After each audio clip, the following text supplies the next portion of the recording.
Tablet চিষ্টেমটো নাই নাই টেবলেট চিষ্টেম থাকিলেতো এতিয়া আপোনালোকৰ নিয়মতটো আপোনালোকৰ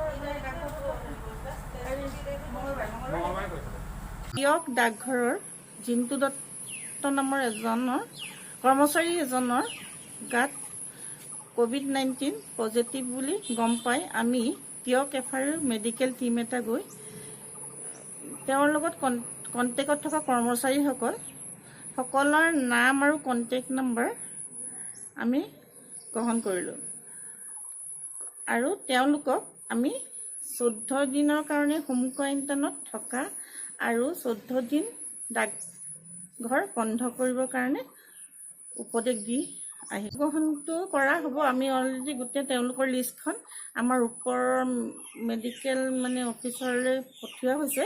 তাৰপিছত এতিয়াতো লগে লগে চবটো টেষ্ট নকৰে, তেওঁলোকক চাব 5 দিনমানৰ পিছত হোম কোৱাৰেণ্টাইন থকা 5 দিনৰ পিছতহে চবটো সকলোৰে গ্ৰহণ কৰা। আজিৰ পৰা আমি ডাকঘৰ 14 দিনৰ কাৰণে বন্ধ কৰাৰ বাবে উপদেশ দি আহিছোঁ।